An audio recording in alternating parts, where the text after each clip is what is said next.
Hello, fellow nurse entrepreneurs. One of the things that I've always wanted to do was I always wanted to help nurses work from anywhere, pretty much have the flexibility, pretty much have their freedom so that they could do whatever they wanted to do. Joining VP Nursing was one of the best decisions that I could have ever made. If I was to have a regret, it would be that I didn't join sooner. If they wanted to be with their children, if they wanted to be with their families, they can do exactly what they wanted to do. Ola is the type of person, she's not going to let you stay the same. The way she levels up her clients in every area of their lives. I could not have imagined being a nurse with my own business, being in this space with so many amazing people, with a coach that 1,000,000% cares about what my outcome is going to be. And so here at VP Nursing, we teach nurses how to work from their computers anywhere around the world, making money, owning their own time, building profitable nurse coaching, consulting, and service-based businesses.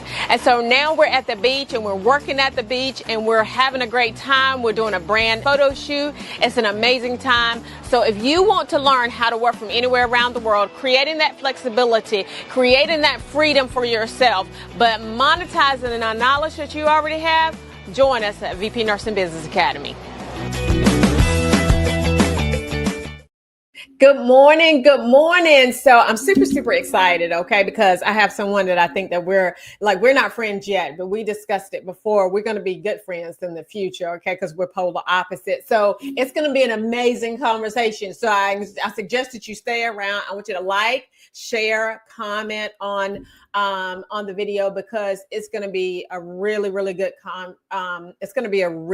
good conversation on burnout, because we all know that is what's happening in nursing, and that's the reason why a lot of nurses are leaving. So, well, I'm gonna say Dr. Jineen. Okay, Dr. Jineen Huff, tell us who you are in your own words. Ooh, wow. When you put the little stank on it like that. So I am Jineen or Huff. I'm a nurse anesthesiologist. I've been a nurse for over 25 years. 15 of those years I was doing nurse anesthesia. I'm on a current sabbatical. I bounced back from burnout twice. I had health problems. And so now that I've had time to reflect, I wrote a book, started my own coaching package. And now I'm stepping into resilience training, stepping into the hospitals, helping these nurses. We can look at the stats and say, hey, 40% of new nurses after the second year are leaving. I did it for 25 years. And so the question is, we have to go back and help them. And so my mission now is to help ambitious moms, because that's how my program started, helping ambitious moms overcome self-neglect and overwhelm so they never lose themselves again. And now it's time for us to go back, because most of my clients are nurses, therapists, doctors, high-performing women who are struggling in silence. So let's do it. So that's a little bit about me. I love it. I love it. I love it. And you're absolutely right. But I want you, we need to expound upon that, because it's okay, 40%. 40%. That's almost half the nursing force. And then in addition to that, you have the nurses that are baby boomers who are now exiting the healthcare profession, and then now they're a part of the healthcare system. So it's just such a huge problem. So what I want to do is I want to start out because you became a nurse at 17 years old, right? And I'm like, well, first of all, you said that you had been a nurse for 25 years. I was like, she ain't telling the truth. But anyway, so so at 17, I get that all the time. They be like, she don't look like. But when I was in burnout, I did. So tell me a little bit about becoming a nurse at 17. Why did you even want to become a nurse? Before we even get deeper into that, I just came back from a women's conference of speaking on burnout. And the reason why I'm bringing this full circle is because I had to share this story there where they were in shock about everything. And I had to learn the permission to pause. And so at 4 years old, I always knew I wanted to be a nurse because I was a sickly child with asthma and all those type of things. And so every step of the way, I was like a checklist. I'm going to go here. I'm going to do this. I'm going to do that. So in my state, we had technical high schools where you can become a nurse by the time you became a senior. And so I was a senior at 17. And so that's how I became a licensed practical nurse at 17. I was valedictorian. So I was telling them, these women in this room, about, yes, you can start out young, but there were so many things that I had to do and become that may have also been the reason why I was functioning from those places that put me into burnout. Because most of the time it's the unseen things and how we're acting and how we're doing things that lead to the burnout. because hitting it twice but staying loyal, I was trained by baby boomers. I was trained by those nurses, like I said, who taught me how to miter a corner, how to do an occupied bed. I was trained under some regimented with the hat. I was trained under them. And so when I bring that energy and how long I stayed in a profession, because I also teach and do other things, it started being young, but I knew what I wanted. I knew what I wanted. And at every step in all these degrees that I have now, I really want someone to understand, even though you know that you're young and you want to do something, you don't have to push yourself to the limit where you break yourself in the habit of getting there, because we'll deep dive into my story. And I shared some of that in other rooms that you've been in with me. But those are the things that now that I look back, that I recognize I should have been looking at those warning signs. And I shouldn't have been functioning from those ways. And so now I'm coming back to show people the lessons that I learned so young that they can learn. So maybe that percentage won't be 40% anymore. So I love that. I love that, because my next question was going to be, if you had a daughter who wanted to become a nurse and she wanted to become a nurse at 17 years old, what would you warn her? What are some of the warnings? That's funny too. You be speaking my language. So because I started so young, a lot of times people and family members would have their daughters or sons come find me and talk to me because of me being an LPN at 19, being an RN at 19, getting valedictorian. I was able to go wherever I wanted to go with a free ride. So I chose to stay local because I wanted my money. And so I stayed local, went there, and then I would meet people who wanted me to mentor them. And so fast forward into the question you asked me, I tell people, don't look for the money. The first thing people see when they see nurse anesthesiology is they be like, oh, girl, you making coin. They said that at the time, you making coin. I said, yeah, you see all that loss I had. So when I have conversations with people, I tell them, don't look for the money now, because it is some sexy money, but it's going to cost you. You have to know your mission. You have to know your why. Like, I like helping people. So that's what made me stay in it so long, despite all the things that happened to me. But really, in essence, I think they happened for me. But I tell them when I'm mentoring them, what is your why? And so going back to the 40% of those new grads leaving after 2 years is because why was they going in there? Was somebody talking to them about the pitfalls? Were people talking to them about, you hear that cliche, nurses eat their young? I was determined to be different. Do you hear me? So even though I was young in that space, I was running units at 19. Do you think that the baby boomers was like, hey, do you think the patients like, hey, they like, listen, you can't even buy cigarettes and liquor. They're like, go get me the leader. Go get me the nurse manager. I'm like, it's me. They like, what? Like, I'm stepping into the scene. So I had to learn how to own my coat, right? And own with authority, but staying in it even when it was hard. And so a lot of times as these nurses are leaving, it's because it's getting hard. So they leave. It's like, it's just too much for me. So learning how to navigate those spaces, because a lot of nurses now go off the money. And if they're definitely going for anything that's in our stature of advanced degrees, they're looking for money, right? Yeah. Ability, but they don't know what that comes with. And for nurse anesthesiology, you already know the cost, meaning financial cost to get the degree. The debt ratio is so unsexy. Okay. But when you get the coin, it is good, but you're going to work for it. It was one of the hardest degrees I've ever gotten, but I've lost a lot in it too. You know, and so when we transform that, those are the conversations I have with new people who talk to me. I love it. Conversations I have. That's good. That's good. That's good. Now, tell me, because you were not just not that there is any regular nurse anesthetist, okay? So tell me, you saved high-risk P's lives, right?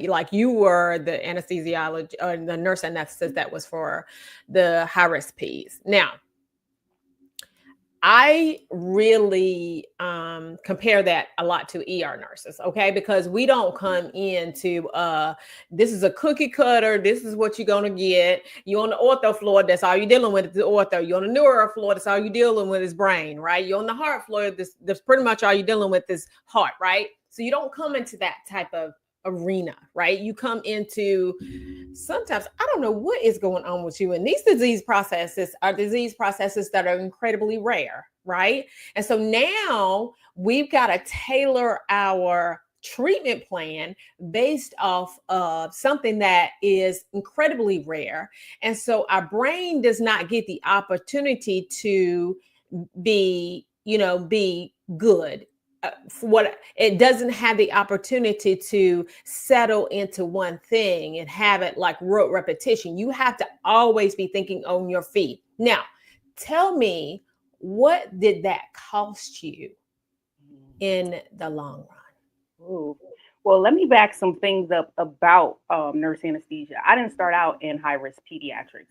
I've done Okay. everything from bariatrics to cardiac to neuro to shock trauma. Like I specialized in my anesthesia trainings, but Mhm. I ended up towards the last 6 years really diving into peds because my son was sickly. And Mhm. so he was having surgery, and they remembered me when I was in the waiting area as a nurse anesthesia student. And they said, "Hey, you've been done for a while. We have a spot and you would be great." And to get into this hospital in that space, you have to have so much experience. You have to be able to, as you said in the ER, think on your feet because these patients have a different type of background. And so I had a walking interview. And then I went into it first. I was like, peds is a different breed. I don't know. I don't know. And so at the time, I just decided because the schedule was better that I would do it because I'm used to being on call with the sick traumas coming in, but pediatrics has a whole nother deal. So when I got there, I started showing my background from all the different places I had been. This is why I said it's good to be a melting pot of experience because all the things I had learned even prior to anesthesia, doing critical care and all the things, you bring that energy or you bring that knowledge base to any job or profession that you go. So when I started doing peds, they said, "Oh, we want you to be on the dwarf team. We call that skeletal dysplasia." So I started doing the dwarfs that are very rare. I started doing the kids that were 1 kilo. I could do anything. And so my brother calls me the unicorn of anesthesia. But I recognized that I end up liking it. And then my patients and the families. And so that job wrote me in for top nurse in my state. That's why I'm bringing it all together. So sometimes you don't even understand that other departments, because anesthesia is just a fraction of the operating room, right? We have operating room nurses, we got scrub techs, we got all. So the surgeons and the doctors and everybody wrote me in for top nurse. So that showed that even outside of my discipline, I was showing up for others, but also the families wrote in for me too. But it's the passion that I bring. It was my why. So I really like taking care of those patients that are sickly. But like you said, I had to run off of the cuff sometimes. They have something that's rare, one in a millionth, and you're like, oh, okay. You know, your heart's on the other side. So providing anesthesia for you is different. You have osteogenesis imperfecta, that's brittle bone. So I can't even put a tourniquet on you for IV without breaking your face or your bone. You know, so those are different things, right? And so I say all that my melting pot of 25 years is what grounded me.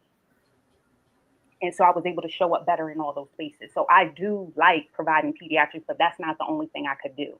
And speaking at that conference, I just wanted people, especially here that's going to watch this, you can be a and, not a or. Like I had to really learn that I don't have to do this or that. I could be and all the experience that you come with is going to transcend into your next level. Now, given that, what do you think it cost you?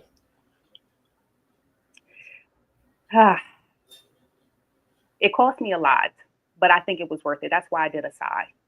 It cost me losing a baby. I was providing anesthesia to a sick patient and miscarrying at the same time. My child is a twin. When I talk about anesthesia, they tell you there's 4 things when you're trying to apply. They tell you have high rate of divorce, high rate of suicide, high rate of like the depression, and also what I said, divorce, suicide, drug abuse, and miscarriages. I've had miscarriage. I've had divorce. I know colleagues who have committed suicide. I know colleagues who have done drug abuse. And so when you say cost me, it's a global thing. But personally, it's cost me that. It cost me my health and almost having a stroke. It cost me being injured and having to relearn how to use my whole left hand again. I couldn't even feel my own hand, hold my own blade. And I'm the breadwinner. So I had to think about, I paid all this money for this education. I'm serving all these patients. Can I be confident and competent? And so that's when the book, I Choose Me, that's when it became something for me. I wrote this book bouncing back from my last burnout. And so that was a wall. I had to be like, the job was like, I'm gonna need you to go home and take a pause. And I was like, listen, I don't like that. I don't like being told that I have to sit down. So it cost me. But this time I made a decision to walk away in October. Gotcha. So now tell me a little bit about burnout. So you said it hit you twice, right? Mm-hmm. So do you think that nursing teaches us resilience, or does it teach us denial? No, no. I think nurses teaches us just like any customer service type thing. Patient and everybody in the family, everything comes before us. And being in different stages of nursing, meaning like I've been in different fields from med surge, critical care, all those type of things. But anesthesia was the hardest for me because I'm with that patient the whole time. I can't leave your side. So if you're under anesthesia, I'm stuck to you like glue until the procedure is over. Somebody comes to relieve me. And I think what we learn is that everybody becomes before us. And somewhere you lose yourself behind that. And then, as I said before at this previous conference, your titles become your idols. A lot of times I don't speak from all my receipts because when I step in, they're like, oh, you're a nurse anesthesiologist. Oh, you this, oh, you that. But they didn't see all I lost. They didn't see all I lost, to get those things. And then when my injury happened and the doctors were saying to me, well, what would you do if you don't do anesthesia? I had to make some really keen decisions on, I've been doing nursing for 25 years. That's all I know. Pretty much, if we being honest, I came out the womb wanting to be a nurse, right? So, yeah, those were some thoughts that I really, really had to do. And so burnout to me looks like, because you asked me that, right? What does burnout look like? Or what does it mean? It just really means that you don't know how to choose yourself. You people please. And a lot of times in the nursing school, they teach us how to only work on the plan of care, always figuring out what needs to be done. I was the one that didn't take my breaks. Don't worry about me. I'm not going to take my break. Yeah, right. I take breaks now. Always getting to the point where we take on the workload, right? So if it's a shortage, I would take the sickest patient or the quantity of patients. And that over time, you pour so much into your profession. What do you have left at home or for you? And so I think it pushed into my personal life because I started showing up that way at home too and not taking care of myself. But everything flows through it. So when I wasn't well, when I almost had the stroke, when my blood pressure was through the roof, like the doctors are like, do you want to die? Yeah, you saving lives, but do you like want to die? And then I thought about it, like, I have a family. What if I'm not here? Like sometimes we just push. And I feel like nursing school teaches just to push and serve. So given that, and I'm going to say it from two sides, right? Yeah. Mm-hmm. So given that, what you just said, what are some suggestions that you would have? And I almost know this, but anyway, I'm just going to ask it. Suggestions that you would have for the C-suite when it comes to caring for the nurses that are in the field. What are some suggestions you would have for them? The first one is be the one. Model it. Model that. Because think about it, even just in family and life, kids are watching. So same thing with employees. When you're a leader, you have people that are behind you that you're trying to help get to the next level. So they're looking to you for guidance and leadership. And so as in the C-suite, they need to start modeling that self-care. EAPs don't really mean much, if I'm being honest. And who feels comfortable telling their job about what's going on personally? Because they fear they'll risk their jobs. So a lot of times people suffer in silence. So for the C-suite, I would say model that self-care and wellness. Model, take those breaks. Model when you're in all those huddles and emails that are coming through that you're talking to the staff. Because most of the time, like I was the strong one that didn't want to be a squeaky wheel. So I would just, when they would pre-make the assignments, they would just give me the sickest patient based off I don't really say too much and I could do it.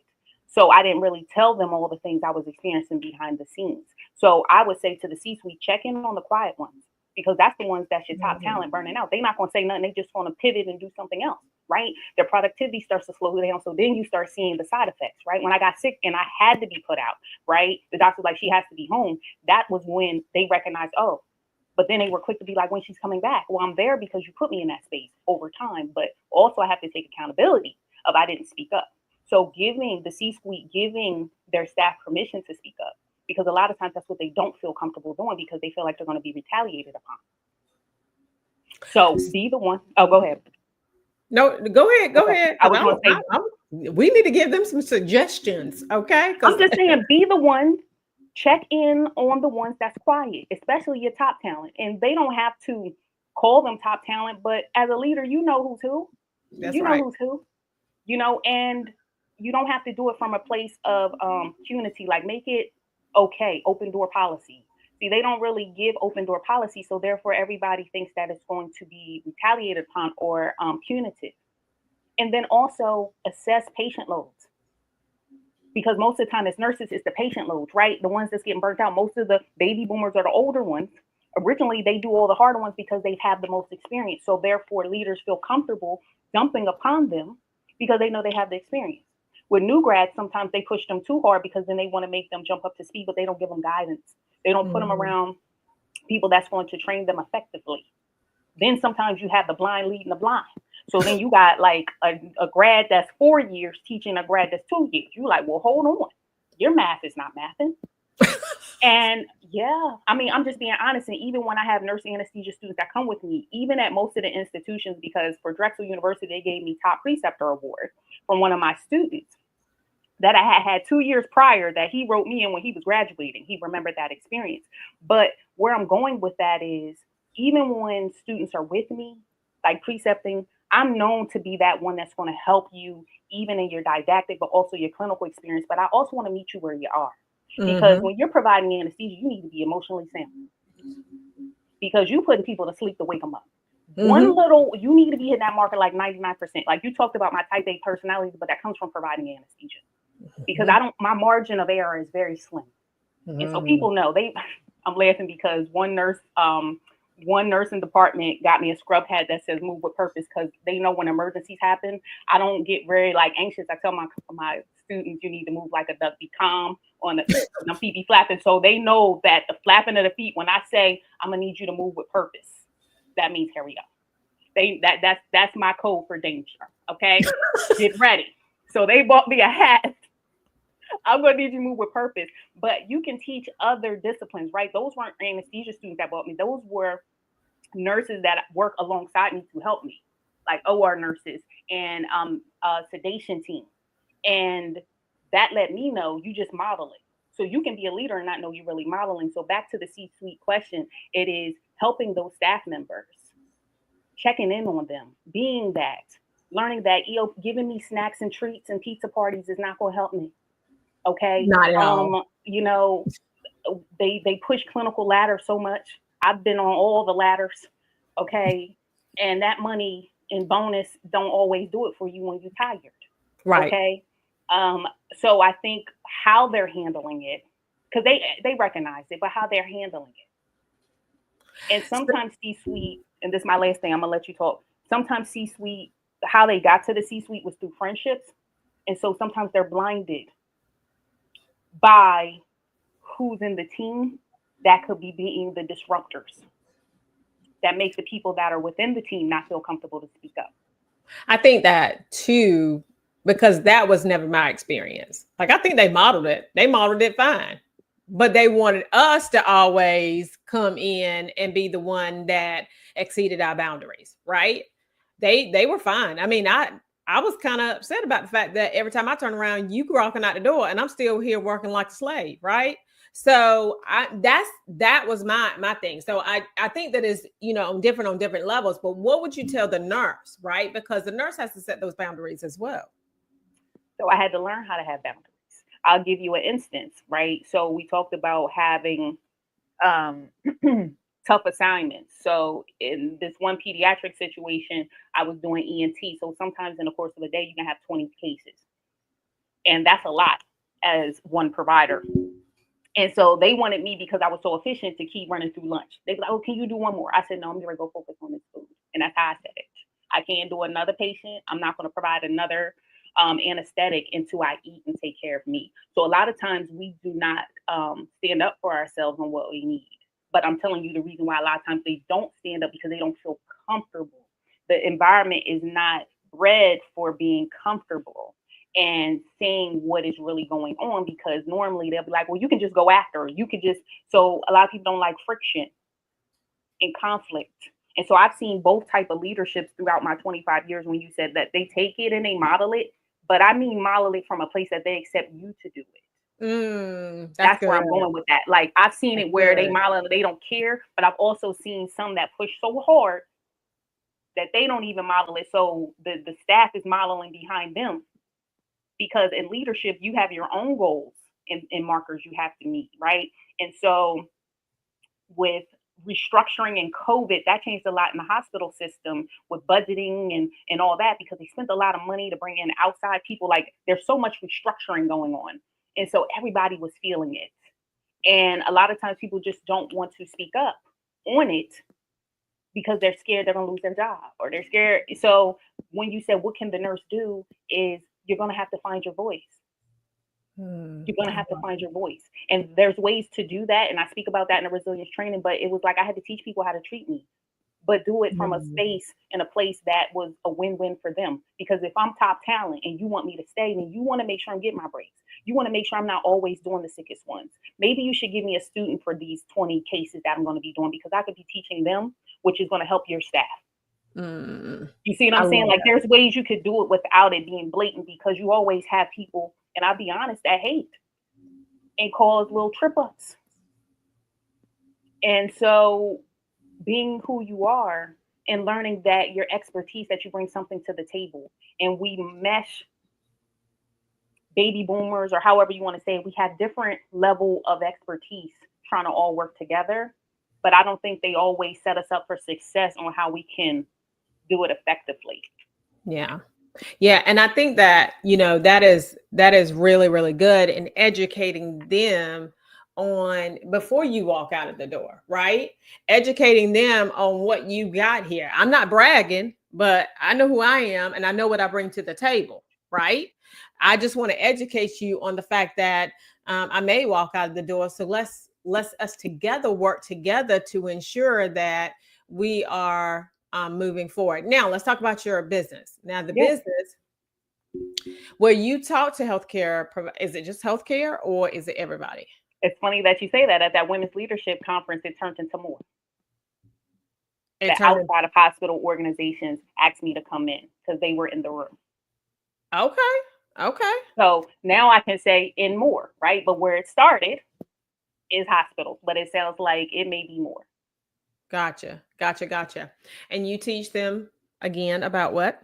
Yes. So I teach them about resilience and burnout trainings, how you can keep your how you can keep your top staff, how we can increase the return of investment on what you're doing, and stop the absenteeism, stop your people burning out. Really, at the end of the day, giving some work-life harmony. I use my Bloom method, and that's how I teach them how to go from burnout to harmony. But more than anything, teaching your staff that it's okay to choose yourself so you can show up better for the clients, bring in more income, keep your patients and your patient's family safe, because that's really what's really important, even if we talk about it from the legal aspect. So that's what I definitely do. And now we're expanding into corporations where I can then show their teams in the C-suite how they can be top tier leaders that help trickle down to their staff, to high performers. Because at the end of the day, everybody needs to have some form of balance in their life. And it starts with choosing you.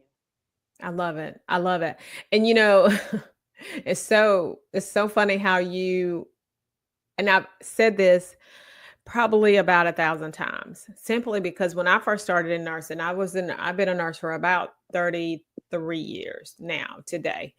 And one of the things that when I first started, I loved it.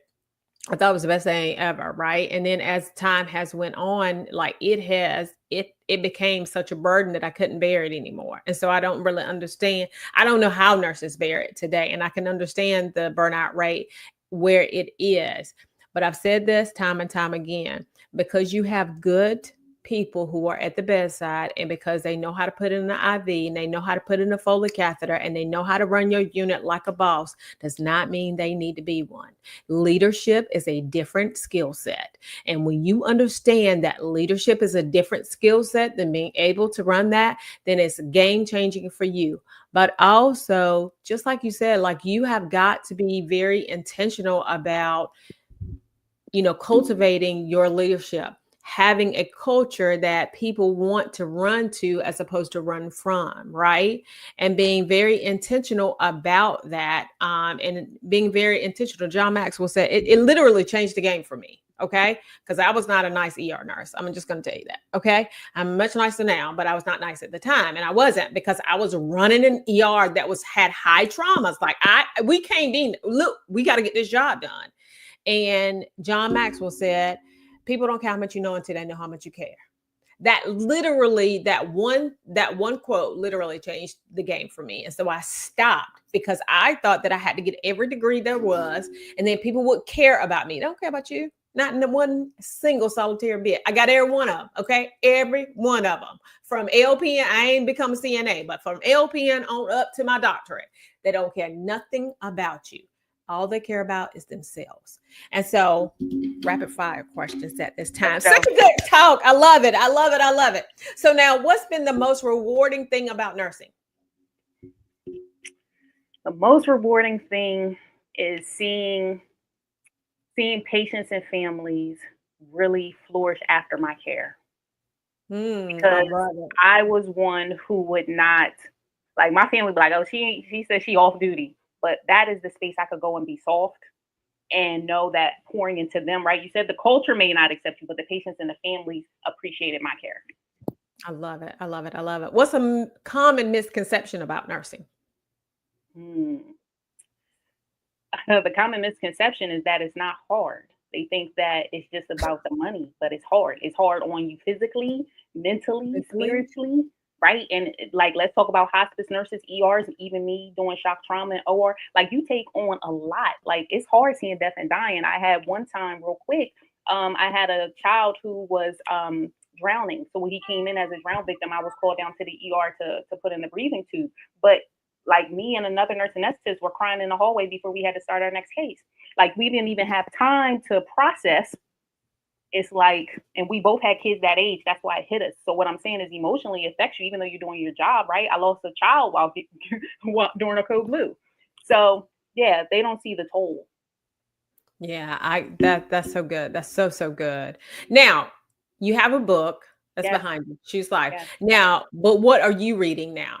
Choose me. What am I reading right now? I'm always reading, but I'm always in courses. So I'm not necessarily reading a particular book, but I do have Speak Your Way to Cash. That is something that I'm doing there. I am getting these resilient trainings off to a jump. I'm also reading more about boundaries. So Nedrick Tower has a great book on that. And I am also really zoning in on how I want to re-enter the workforce after this sabbatical. So most of what I'm reading is in preparation for how I'm going to come back from this sabbatical and help people the way that I want to. Not the or, but the and. Gotcha. I love it. Now, what are some of the biggest lessons that you have learned in business? Biggest lessons that I've learned in business is you need a coach at every level. Come on. I had a coach for multiple levels, and sometimes you have more than one at one time. You know what I mean? So I have, right at this point, I have 4 coaches this year, but they're all for different things. And when I was writing my book, I had a book coach. You need a therapist too if you're emotionally going through some traumas and stuff that will help you unpack. I believe coaches help you get you to your next level and give you the cheat codes. Therapists help you unpack. So once I unpacked how I was showing up, then I recognized that that's why part of the reasons that I even think in anesthesia, why they have all those suicide and doing drug abuse and all that type of stuff, that's a numbing. They're numbing something. And so when you unpack why you're numbing, then you can show up better. So I think that is something that I think is a lesson. Another lesson is burnout means misalignment, meaning you're not aligning with what you're doing. You're forcing something, as you said, with the Maxwell quote, talking about how you have to show you care. When I was trying to use my titles as idols, that's what I talked about. When I was speaking at this past event this weekend, I had a whole different dissertation that I wanted to talk about, but I changed my whole talk to Life After Burnout, the permission to pause.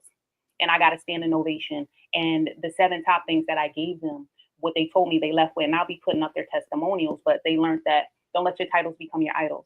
I've been an LPN. I was a CNA first, because at your junior year in high school, you become a CNA. Your senior year, you become an LPN. So I've been CNA all the way up to nurse anesthesiologist. So I don't let my titles become my idols. I talked about pivot towards peace. You have to find peace. And so part of the reason why you're in burnout is there's a lot parts of you that are not peaceful. And so peace looks different, right? Sabbatical to me is peace, right? I'm a kingdom woman, so I also know God created the Sabbath for rest. So rest is important. I'm a grinder. I'm a typical type A. I'm going to grind through it even when I was falling apart and losing babies and all types of stuff. I didn't care. I still showed up, but I looked polished. Another lesson that I learned in business is you have to be you. That's your unique identifier. So if I'm going to give a little twang or I'm going to look young, like it's just who Jineen is. So I owned it since 17. I'm enough. So I love business, it. that is my calling card. And you saw that when I showed up at the mic at that previous event, right? I was at first, and then I just stepped up there, right? Be you. And then another thing I would say is you can't control and trust. Being in business is totally different than me when I'm working in the hospital setting because you are the head. So you are now the leader. So you get a chance to model it the way that you want to do it. And be the domino. Like that's what I keep saying, be the one. So I'm really about stopping people from suffering in silence. My book was birthed from that. I couldn't even type, so I dictated that book. I love it. I love it. I think that's the key ones that they really said was the biggest takeaways from speaking with me. And I think that's why it extended to other corporations because people outside of hospitals recognize that they need it too about burnout and having harmony. I love it. Now, who is a leader, living or dead, that you would want to have a conversation with? Living or dead? That's really, really good. I'm a spiritual girly, so right now I'm really big into Dr. Darius Daniels. He is really good for me for my spiritual side of things. And then on the other side, I would probably say, because I've been meeting my people. That's why I'm pausing. Because my coaching, I went after the people that I wanted to be at their feet. Who else? That's really good. All right, Jineen, give something else. No, you can listen. Yeah, like I'm Dr. Darius Daniels is good enough. Yeah, like I'm down to earth. I may have lots of receipts, but I'm very down to earth. And so a lot of times that's what I learned grounded me. So I stay humble. Good. Now, what is your favorite movie? My favorite movie is Cinderella. I love it. That's so cute. I love it. I love that. Cinderella. Now, ain't nobody else said no cartoon, but I love it. Okay. Yeah, I love it. How do you define success? How do I define success? Doing something that you love with intentionality, standing on your core values. One of them is intentionality for me. Being resilient, not letting anybody get in the way, and just be you and learn how to choose yourself more so you never lose yourself again. I love it. You know, my daughter, I don't know if we're friends on Facebook, but my daughter got me to write, be intentional. And she got it tattooed on her body because that is one of my big things is being intentional. Now, where can people find you? You can find me everywhere at Jineen R. Huff. My website is Intentional Queen Journey. That's my business name. If you're willing to work with me, I have I Choose Me Bootcamp that was birthed from the book. It's a 90-day coaching program where I take people through my Bloom framework from burnout to harmony. We talk about how you rebuild confidence, how you beat burnout, overwhelm, and self-neglect. And then I give you a personalized roadmap by the end of the 90 days. Women are winning. And so you can book a breakthrough call with me at coachjaneen.com if you're ready to work with me today. And I'm on YouTube at Jineen R. Huff TV. I'm on LinkedIn, Instagram, all the things. And then I also have Intentional Queen podcast, over 20,000 downloads and counting. And that is where it all started. And you can find that on anywhere is your favorite app, Spotify, Apple Podcasts, you name it. I love it. I love it. Well, thank you, Dr. Jineen, because it's been amazing. So I ask everyone, like, share, comment. We want to make sure that you are leaning into these conversations because they're really, really important, especially in today's world and especially with things going on the way that they are. So you amazing millionaire nurse CEOs, y'all have an amazing rest of your day. And I'll talk to you later. Bye-bye.